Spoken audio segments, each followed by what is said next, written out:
เนาะโอ้ยเอาสิได้สั่งทรายมาไว้ให้น้องเพิ่นโดย เนาะเอาน้องอย่าเอาลงใช้แบบว่าคนง่ายๆทั้งนั้นบ่นั่นลงข้างนั้นรถเขาสิเข้าได้บ่เนาะพอติดเลยก็ไปใส่ย่างไว้บอกอ้ายดูเอาลงบ่ได้บอลนี่เทบ่นี่เนาะจะได้ตักรถ1พออยู่ดอกเนาะโดยรถ1เบิ่งอ้ายซั่งเป็นเบิ่งกันโอ้นี่ก็7-8รถเทใส่หั่นปึ๊บชะตัวนี้ไปก่อนแล้วจะเอาทรายเปื้อนปกโดยคือสิได้หลายอยู่ดอกทรายเปื้อนเลยเนาะเอ้าขึ้นทั้งนี้บ่นี่ขึ้นทางนี้ก็ได้กินบ่น้องยามมื้อเช้านั่นยังไม่ได้กินเมียนโอ้ยได้ไข่2หน่วยนึงเนาะโดยมีหากินแล้วกัน2หน่วยก็ไป2หน่วยก็ไปโดยกินกล้วยกินมะม่วงเอาอยู่ในป่าหมดเลยเนาะน้องเนาะกินกล้วยกินย่างอีกถุงมือแล้วกันเอาไปเลยอ้ายสิเบิ่งมาให้โดยขาดเรือยังเนาะโดยขอบใจหลายๆเด้อโดยเนาะเอ้าสู้ๆแต่เอ้ยน้องหันแล้วโดยเนาะว่าอยู่น้องเพิ่นสิชื่อพี่น้อยเนาะอ้าวอ้ายไปก่อนซะเนาะสบายดีป้าลุงนึงล่ะเนาะโดยสบายดีป้าลุงสิไปเวียกต่อมื้อนี้โดยเอาแล้วฝากไปฝากมาเด้อน้องเด้อเอาไปเดินทางปลอดภัยเด้อน้องเด้อคันว่ามันมีสัญญาณหรือว่ามีสัญญาณซิมก็โทรมาโลดแต่สัญญาณบ่ค่อยมีพี่น้อยข้างในนะเตอร์น้ำเนาะ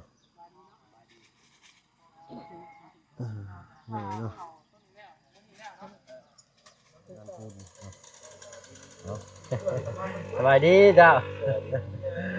กินข้าวแล้วบ่สั่งตัดภาพแล้วตอนเช้าเนาะไปเรียนมาส่วนน้องซ้อนก่อนแต่ว่าทั้งน้องเพิ่นเตรียมข้าวเตรียมของสิไปใส่เด้น้องชายข่อยเนาะ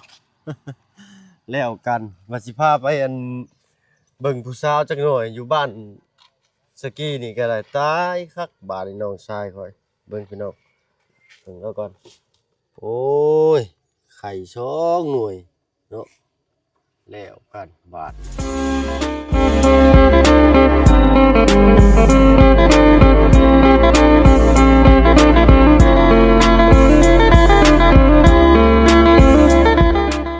กับทักทายสบายดีพ่อแม่พี่น้องหมู่เพื่อนกันเบิดสุขุสุคนเนาะบ่ว่าฝั่งไทยฝั่งลาวแหละทั้งฝั่งต่างประเทศก็ยินดีต้อนรับเข้าสู่ช่องเบาเพิ่งเคยลาอีกคือเก่าเนาะมื้อนี้แวะเวียนมาชวนทักทายน้องสอนก่อนว้ายคือทรงฟ้าวเท่น้องล่ะไกลไปใช้นี่ไป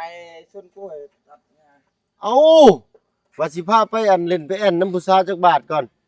แล้วโอ้เอาเวียกเอางานก่อนเนาะได้อยู่บ่อนมันสิบ่งัดเขารถจะบ่อ้าวแล้วกันบัดนี้อ้ายว่าสิสั่งทรายเขามาให้ไผสิคนทรายซะบัดนี้เนาะด้วยเฮาเมื่อตอนนั้นอันทางแม่เพิ่นว่าย่านเจ้านั่นเห็นเจ้าขุดดินน่ะก็อยากซอยเหือซอยแห้งเจ้าได้หลายเติบอยู่ดอกเนาะอ้ายสิสั่งทรายเขามาไว้ให้แล้วจะได้เบิ่งอยู่ว่าเลี้ยวได้บ่นี่ทางยากจังถอยออกไปอีกเป็นได้เนาะเจ้าอันนี้ออกก็ได้นี่เจ้าอันนั้นมาหันตรงนี้บ่หันก็ได้เอ้าบ่ได้จะเอาอันนั้นหันออกใส่คือเก่าก็ได้บ่เป็นหยังได้แล้วอ้ายย่านเจ้าขับไปแล้วมันอันนั้นได้จะมีเบอร์อ้ายพอดีโอ้จำคอดบ่จะมีเบอร์อ้ายอยู่บ่ยันว่าเจ้าเข้าไปข้างในนั้นน้ำมันรถเบิดตู้น้ำมันรถสิบ่เบิดญาติรถเจ้านี่ติจะบ่เอากล้วยออกมาแต่ว่ามื้อนี้ฮะตายคืองูเอาแล้วกันมันตายก็ทิ่มไว้หั่นเอาเบรกเอาแต่จักรนี่ออกมาโดยเอ้ยเบอร์อ้ายมีอยู่บ่มีแล้วเดินได้โทรมาคือว่าทางในบ่มีสัญญาณปึ๊บอ้อมันสิดีดนี่นะโอ้ยแล้วกันพี่น้อยเนาะครับสบายดีปาลุงน้องติดมากระเบิดจังหน่อยก่อนเนาะนี่สิไปตัดหญ้าโอ้เห็นคราบน้องเพิ่นในชุดนี้เลยพี่น้อยเนาะตัดหญ้าโอ้ยเนาะเอาคันซั่นอ้ายสิสั่งทรายมาไว้ให้น้องก็แล้วกันเด้อโดยแม่เพิ่นเดี๋ยวเห็นน้องเฮ็ดงานตากฝนแม่เพิ่นก็เลยอยากสดช่วยเนาะรถเรือรถแห้งทั้งน้องโดยเนาะเพิ่นฝากเงินมาให้ 2,000 บาทเนาะเพื่อมาสมทบใช้ซอยในเวียกเขื่อนซานของน้องเนาะโดยแม่ก็เป็นแม่ผู้ใหญ่ใจดีคือเก่าโดยเนาะทั้งแม่อยู่ฝั่งไทยเพิ่นว่าอยู่อุบลราชธานีเนาะเอาก็ฝากน้องขอบคุณขอบใจทั้งแม่เพิ่นแน่เนาะใจ ใจหลายๆเด้อเอ้ยที่ แม่เนาะทาง แม่ แม่ใจดี โด ทาง ย ฝั่ง แม่ ไทย ใจดีอยู่พังไทยขอบใจหลายๆเด้อขอให้อยู่ดีไม่แห้งขอให้ความเจ็บอย่าเคยได้ความใครอย่าเคยมีสาธุ อืม แล้วก็ขอบใจพวกซุมอาย3คนนำ เนาะ ขอบใจหลายๆที่มาเบิ่งมาแย่งเพื่อนค่อย โดย ขอบใจซุมอายหลายๆเด้อสาธุ เนาะนั่นแหละเพิ่นว่าพระมิตาเนาะเห็น โดย ชื่อเจ้าเห็นเจ้านี้เนาะขยันหมั่นเพียรเนาะอดทนเนาะมันก็เลยเฮ็ดให้แนวดลบันดาลใจให้พวกเฮามาพ้อกันเด้อน้องเด้อเนาะก็คือว่าเป็นบุญเก่าหรือว่ากรรมเก่าเฮาเฮ็ดร่วมกันไว้นั่นแหละ โดย อ้ายก็จังได้เข้ามาพบพ่อน้อง โด เนาะ ย เนาะก็เอาสู่เอาน้องเอ้ยเนาะเบิ่งเด้อใส่จักรใส่เครื่องใส่หยังระวังบ่ให้ใจร้อนให้ใจเย็นๆ โด เนาะ ย เจ็บเป็นบาดแผลมาแล้วโอ้ยลำบากเลยเนาะอยู่ในเนาะพามีดกรีดพรมเทื่อเนี่ยเข้าป่าผู้เดียว โดย ถือแล้วบ่พระ ชนะก่อนเอา เนาะโอ้ยเอาสิได้สั่งทรายมาไว้ให้น้องเพิ่น โดย เนาะเอาน้องอย่าเอาลงใช้แบบว่าคนง่ายๆทั้งนั้นบ่ นั่นลงข้างนั้น รถเขาสิเข้าได้บ่ ให้มั เนาะ พอติดเลยก็ ไปใส่ย่างไว้บอกอ้ายดูเอาลงบ่ได้โอ้รถมันสิเข้าได้อีบ่นี่เนาะ ได้ดอกรถใหญ่รถบักเกมได้มันถอย ครับว่าถอยเขานี่ก็ใส่นี่แล้วเนาะ นี่บอลนี่ เทบ่นี่เนาะ เออ จะได้ตักรถหนึงพออยู่ดอกเนาะ โดยรถหนึ่ง เบิ่งอ้ายสังเป็นเบิ่งกันโดโอ้นี่ก็7-8รถเทใส่หั่นปึ๊บชะตัวนี้ไปก่อนแล้วจะเอาทรายเปื้อนปก โดย เนาะคือสิได้หลายอยู่ดอกทรายเปื้อนเลยเนาะปึ๊บเอ้าขึ้นทั้งนี้รถบ่นี่ ขึ้นทางนี้ก็ได้ เอาข้าวน้ำกินนะบ่น้องยามมื้อเช้านั่น ยังไม่ได้กินเอาเมน โอ้ยได้ไข่2หน่วยหนึงเนาะ โดยไม่ห้ามกิน แล้วกัน 2 หน่วยก็ไป 2หน่วยก็ไป โดย กินกล้วยกินมะม่วงเอาอยู่ในป่าหมดเลยเนาะน้องเนาะ กินกล้วยกินย่างอีก ถุงมือแล้วกันเอาไปเลยอ้ายสิเบิ่งมาให้ โดย ขาดเรือยังเนาะ โดยขอบใจหลายๆเด้อ โดยเนาะเอ้า โดย สู้ๆน้องละ โดย อ้ายสิฝากบอกให้อ้ายฝากบอกน้องละหน่อยว่าเท่าใด จักสิทางนั่นได้ ฝากยังกินฮอดที่เทิงน้องเพิ่นดีบ่ อืม ฮะมียังอยากบอก โด อยู่บ่ ยว่ามีหยังดอก โอ้ยยังเนาะมีแต่ อืม รอยยิ้มพอเนาะ มีแต่เอ้ยน้องหันแล้ว โดยเนาะว่าอยู่ น้อง น้อง นะ เพิ่นสิชื่อพี่น้อยเนาะ อืม เอ้าอ้ายไปก่อนซะเนาะส โดย บายดี โดย ป้าลุงนึงล่ะเนาะ โดยสวัสดีป้าลุง โดยเนาะ ข เอ้า อบใจเด้อที่มาซอย โดย กับ FC ทุกคนที่มาเบิ่ง โดย ขอบใจหลายๆเด้อ โด ไป ย ก็สิไปเวียกต่อมื้อนี้ โดย บ่ได้ เอ้า อยู่ เอ้า เอิ้นแล้ว ฝากไปฝากมาเด้อน้องเด้อเอาไปเดินทางปลอดภัยเด้อน้องเด้อคันว่ามันมีสัญญาณหรือว่ามีสัญญาณซิมก็โทรออกมาโลดแต่สัญญาณบ่ค่อยมีพี่น้อยข้างในนะเอาค่อยไปค่อยมาก็แจ้ได้ก็ถือเอาดีๆไว้คันจักจื้อได้บ่อ้ายบอกว่าใดๆใจเย็นๆเฮ็ดกับจักกับหยังนั่นเข้าใจบ่บ่ให้ใจร้อนเด้อไปค่อยๆไปค่อยๆมาเนาะน้องสอนเพิ่นจะมาอยู่โอ้ยแล้วกันพี่น้อยเนาะเอ้าทางเฮากับผู้แหละสิได้เดินทางเข้าไปเฮ็ดเวียกซอยงานอันทางบ้านประตู7ปีเพิ่นพี่น้อยเนาะผู้แหละผู้พ้อกันอยู่บ้านประตู7ปีเนาะเอาเดี๋ยวเนาะสภาพมาวันนี้น้ำประปากลับมาแล้วพี่น้อยเนาะหลังจากยาวขยับขยายใช้ซอยออกมาแต่บ้านประตู7ปีพี่น้อยเนาะก็เสร็จสิ้นที่เรียบร้อยเนาะงานขึ้นบ้านของประตู7ปีเพิ่นเดี๋ยวถึงทางบ้านน้องซ้อนมานี่เนาะเฮาก็สิได้สั่งทรายมาไว้ให้น้องเพิ่นเนาะเพื่อน้องเพิ่นมาแต่เฮ็ดไร่เฮ็ดสวนเนาะเฮาก็สิได้เวียนเข้ามาหาน้องเพิ่นใหม่เลยเนาะคือสิค่ำพุ่นแหละทางน้องเพิ่นสิมาก็ได้เนาะเนาะขอโทษขออภัยป้าลุงน้ำลายๆเนาะที่รอบนี้บ่ได้เดินทางไปกับน้องช้อนเพิ่นเนาะเพราะว่าสิไปก็สิลำบากน้องเพิ่นอีกพี่น้อยเนาะเพราะว่ารถก็มอไซค์เนาะเต็มเนาะให้เครื่องตัดหญ้าอีกเนาะน้องมันก็ขับลำบากเนาะเอาไว้รอบหน้ากันแล้วกันพี่น้อยเนาะฟ้าฝนก็สิตกพี่น้องเอ้ยเนาะเป็นไดดีน้องชายข่อยเนาะไมเซราก็มาเนาะเป็นสีแดงเปลือกมังคุดเนาะน้องซ้อนเฮามักสีแดงแทงใจเพิ่นว่า ตู้ใหญ่ก็ติดตั้งเป็นทีเรียบร้อยพี่น้องเอ้ยเนาะครับโอ้ นิทกิบเลยว่ะเนาะโอ้คักสนิทคักสนิทกิบเลยพี่น้องเอ้ยเนาะหมักจอบเนาะเพิ่นก็มาเลยเด้อพี่น้องเนาะกาแขอย่างดีเนาะทางลุงจันทร์ซื้อมาให้ทางน้องซ้อนเพิ่นไว้ใช้เวียกใช้งานในบ้านในสวนเนาะติดตั้งไปนที่เรียบร้อยพี่น้องเนาะเฮาก็สิมีแต่รอท่าทรายเนาะสั่งทรายนำเพิ่นมาก่อนเนาะถามน้องเพิ่นแล้วมื้อเช้านี่ว่าเอาอันลงบ่นี่เนาะสิเลี้ยวเข้ามาได้บ่นี่ครับไปหันสัตว์หัวดุดกับพุ่นถอยก้นมานี่เนาะ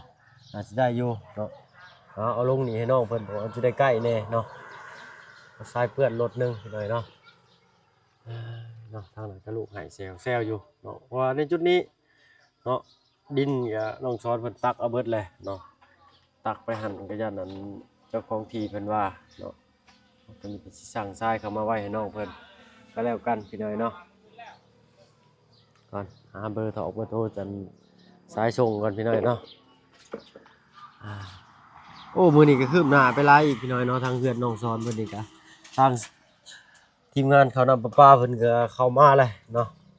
ทุกคนคว้าหาปักหาหูอยู่เนาะหาปักน้ำหาสายท่อน้ำ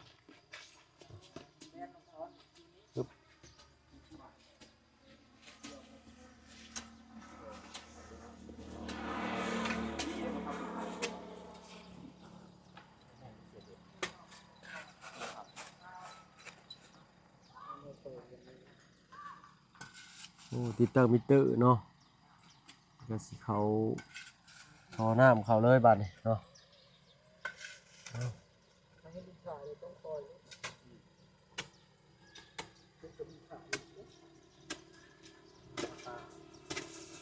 มันให้8 เมตรเนาะสร้างมันให้8 เมตรแต่ว่าเพื่อนเจ้าใกล้จากหาทางอย่าได้เจ้าของมักเสียเอง เท่าไรตู้ใส่น้ำ 5 ล้านเนาะ ล้านอันนี้เป็นทางเฮือนน้องอ้อนบ่ เพื่อนน้องซ้อน เฮือนน้องช้อนก่อนเนาะโดย เพื่อนน้องวันอยู่พุ่น อืมเฮือนน้องอ้อนนี่น่าสิได้ซื้อท่อใส่เองอีกได้นี่เนาะเลย8 เมตรอยู่เนาะ ซ้อนคือพอจะคือคือไว้ตรงกัน โดย ระยะ8 เมตรเลยสำหรับเงินหอด น่าสิได้ซื้อตื่มอีกจัก4 เมตร แต่ว่าจะทางกับข้าวเมตรต่อได้เป็นเมตร โอ้คนมาได้ไป8 เมตรแต่ว่า3 เมตรก็ได้หลายตื่มหลายอยู่เนาะกันติดคอมเตอร์น้ำเนาะมิเตอร์น้ำเนาะเนาะ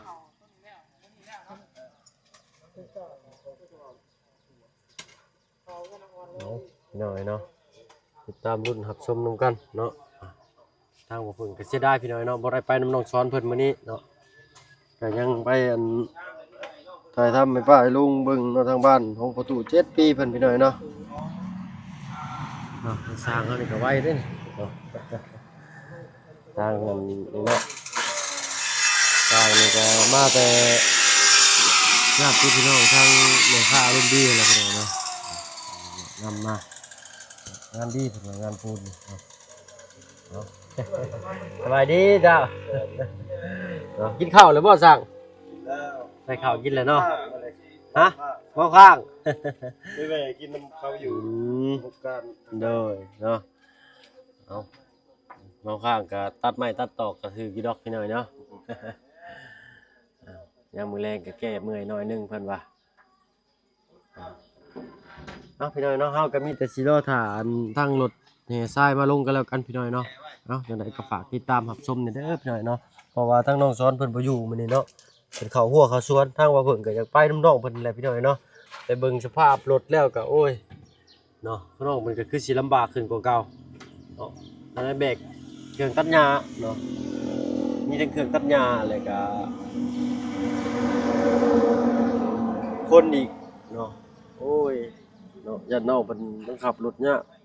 ก็ไปได้แหละเนาะแต่ว่าเอาไว้รอบหน้าก็แล้วกันพี่น้อยเนาะไปพี่น้อยเนาะรอถ่ารถทรายจักหน่อยพี่น้อยเนาะพี่น้อยเนาะไปสั่งทรายมาให้น้องเพิ่นแล้วเนาะเมื่อกี้นี้เนาะทางอันห้านค้าเพิ่นว่า มื้อแรงเนาะ 4-5 โมงเนาะเพิ่นยังลงไปเอาทรายอยู่ห้วยเพิ่นว่าเพราะว่าทางบ้านเพิ่นสั่ง2รถพุ่นพี่น้อยเนาะรถละ800,000กีบพี่น้อยเนาะอันสร้างอันรถทรายรถหนึงนี่สิพอบ่นี่พอดีแล้วเนาะหรือว่าเรือก็บ่เป็นหยังเนาะก็ไว้ทุนมันโดยรถ800,000นั่นแหละจักทำได้ก็บ่เคยเห็นจักเทื่อเนาะอ๋อรถประมาณ10เมตรก้อนบ่ลง 10 เมตรก้อน ก้อนเลยเนาะก้อนได้สิ ฮอตชิปก็เรือก็เอาไว้เฮ็ดอย่างอื่นก็ได้อยู่ที่เนาะ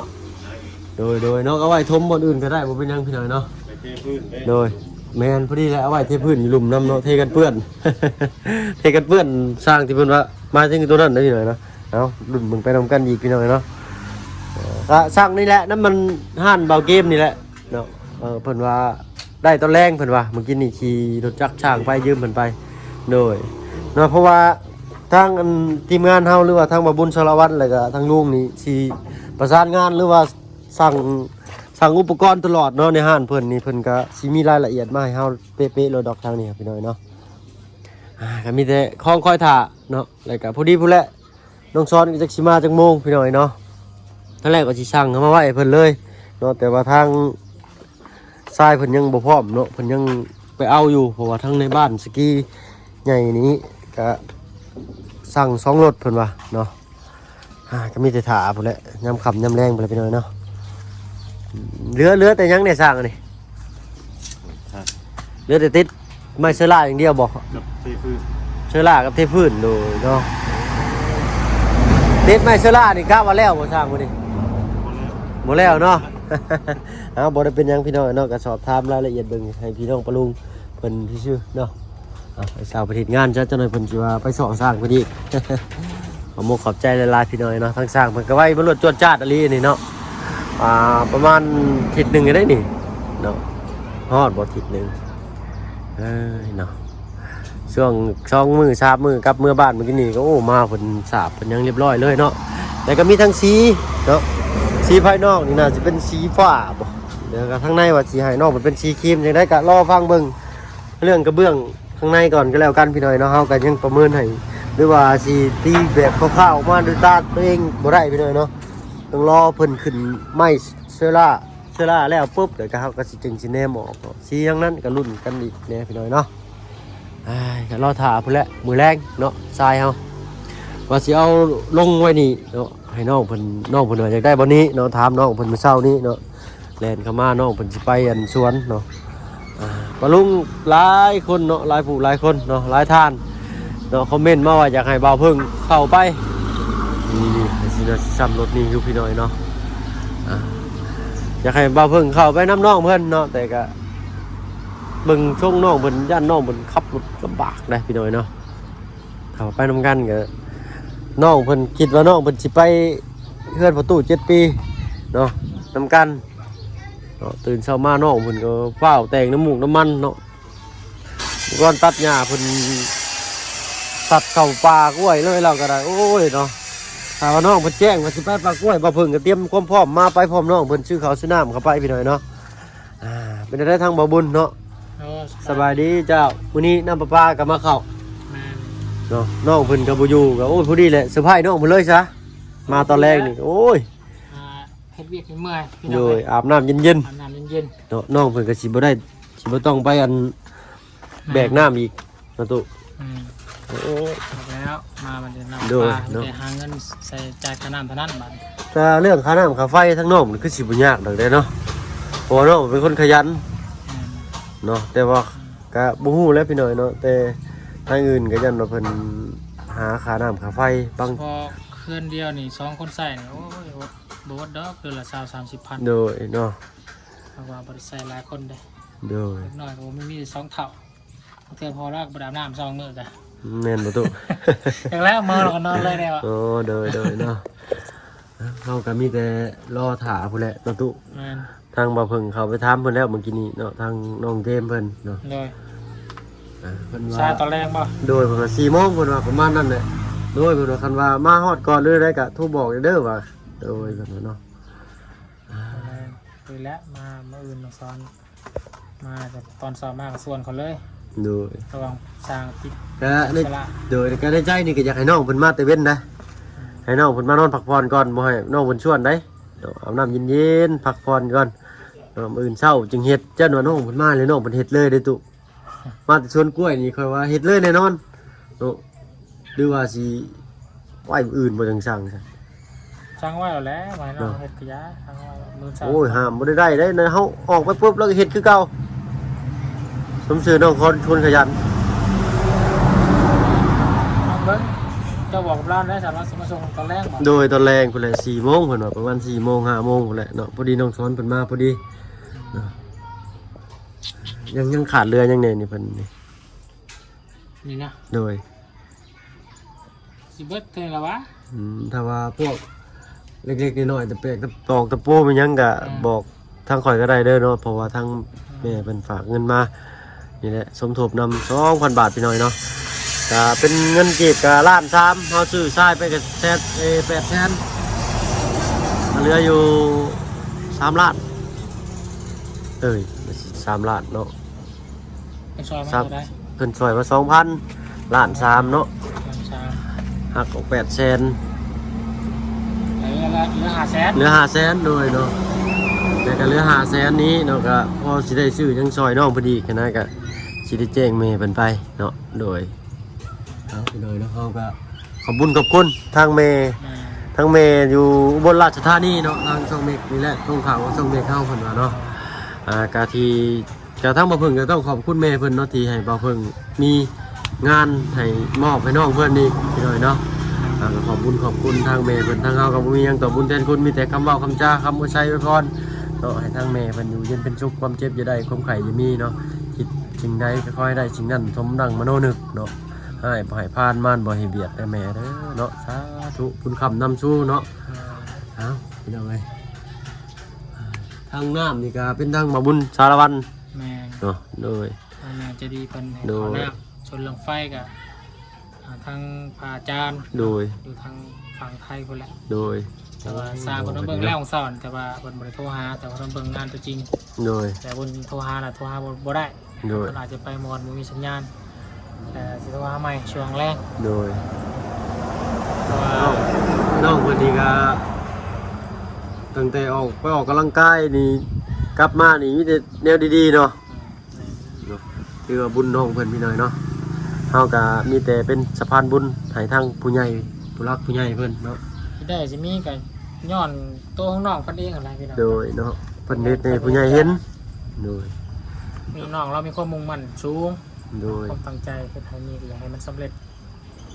คือเนี่ยไปให้ไปสวนแต่เช้า โดยทางน้องเพิ่นก็บ่ได้แจ้งไว้แต่มื้อวานได้ว่าน้องเพิ่นสิไปสวนเนาะมีแต่ว่าอันโอ้ยพวกอ้ายไปโลดเพิ่นว่าจังซี่ได้เพิ่นว่าเอาเนาะเพิ่นใช้น้องเพิ่นเคินบ่หรือจังไดก็บ่ฮู้น้องเพิ่นเนาะเฮาก็ว่าสิพาน้องเพิ่นไปอันร่วมงานขึ้นเฮือนใหม่หั่นแหละไปหน่อยเนาะแต่ทางน้องเพิ่นก็บ่ได้แจ้งทางบ่เพิ่งว่าสิไปให้เนาะมื้อนี้ทางบ่เพิ่งก็เสียใจในมาณโอกาสนี้เนาะที่บ่ได้มุ่งหน้าเข้าไปให้น้ำน้องเพิ่นแล้วก็อีกอย่างก็สิไปก็ยัดลำบากน้องเพิ่นได้บ่บุญ ไปเป็นภาระเพิ่นสิติ โดยเพราะว่ารถนะมีเครื่องตัดหญ้าแต่ว่าข่อยแบกให้ได้อยู่แต่ว่าเฮาก็บ่ได้เตรียมความพร้อมมาพี่น้อยเนาะขอโทษขออภัยนำหลายๆพี่น้อยเนาะเอาไว้เป็นรอบหน้าก็แล้วกันเนาะทางมาเพิ่งสิพาพี่พาน้องเข้าไปเยี่ยมไปเบิ่งอีกว่าให้สวนของน้องเพิ่นสะอาดเรียบร้อยบ่หรือแนวใดหรือว่าสะอาดงามตาเนาะก้าวหน้าไปฮอดไซก็สิเข้าไปเบิ่งอยู่พี่น้อยเนาะเอาผู้แหละเบิ่งกาลเวลาฝนฟ้าฝนห้ำมากอะยันลำบากอีกได้ลำบากเฮาย่างเอาก็ได้ดอกเนาะขึ้นโน่นลงเนินนั่นนะน้องเพิ่นบ่ได้ให้ย่างได้เวลาไปกับเพิ่นโอ้ยอายบ่ต้องลงดอกเราอะนะนั่นนะเฮาก็คือว่ารู้สึกคิดเป็นน้ำอีกแน่พี่น้อยเนาะคือว่าน้องเพิ่นก็เมื่อยเนาะโอ้บังคับรถนี่หนักได้ป่วยอีกมื้อน่ะก็4เครือพุ แล้วน้องเพิ่นเคย เลย จะน้อยเป็นใหญ่พี่น้องนะแล้วก็เฮ็ดมาทุกปี เลย มันก็ยังรอดมาได้ทุกปีนะ เลยเอาเป็นรอบหน้ากันแล้วกันเนาะบ่บุญเนาะเอาบ่เพิ่นก็สิเข้าเป็นน้องเพิ่นเนาะโอ้ยรอบนี้เสียดายพี่น้อยเนาะบ่ได้เข้าไปถ้าว่าน้องเพิ่นแจ้งไว้ก่อนก็คือสิได้เข้าไปนำน้องเพิ่นอยู่พี่น้อยเนาะเอาสำหรับคลิปนี้ก็สิได้เวลาทุมาพักผ่อนแล้วแหละเนาะก็สิได้ เวลาลาพี่ลาน้องเนาะไปสั่งทรายกับทรายเพิ่นบอกว่า4 โมงพี่น้อยเนาะเอารอถ่าเป็น4 โมงกันแล้วกันกันซั่นเนาะเอาสำหรับคลิปนี้ลาแล้วพี่น้อยเนาะพบพรคลิปหน้าโดยสบายดีเจ้าเนาะทาง3เพิ่นก็ลงมือพี่น้อยเนาะสำหรับคลิปนี้ลาแล้วเอาเป็นว่าสบายดีกันแล้วกันพี่น้องเนาะสบายดีจ้า